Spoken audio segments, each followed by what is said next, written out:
Tout allait bien à l'école d'Ars jusqu'à la suppression d'une classe fin 2016. Depuis, une seule enseignante gère pas moins de 24 élèves du CE1 au CM2. Une situation intenable, alors une fois de plus, parents et élus croisent les doigts. Les élèves le disent eux-mêmes, quand on travaille, ça fait beaucoup de bruit dans la classe et donc c'est pas facile de se concentrer pour travailler. Donc c'est vrai qu'un nouveau poste quand même, ça serait indispensable.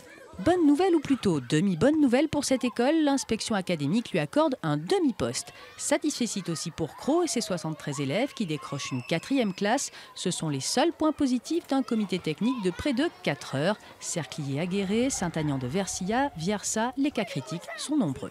On lui a demandé quel était le nombre d'enseignants, quel était le nombre de postes dans le département, la situation de la brigade actuellement, quel était le nombre de remplaçants qui étaient affectés à l'année. On n'a aucune réponse. Malgré le recrutement in extremis de contractuels ayant échoué au concours, pour combler les 25 postes vacants, on ne parvient pas au fameux 1 mètre pour chaque classe, et notamment pour les élèves les plus fragiles comme l'IME de Felletin ou la classe relais de Guéret, une classe dédiée aux élèves décrocheurs. Finalement, cette classe relais sera en sommeil. Jusqu'à Toussaint, peut-être décembre, en attendant que le personnel qui devait être sur ce poste-là revienne. Donc nous, on est très inquiets parce que vont faire ces élèves-là en attendant?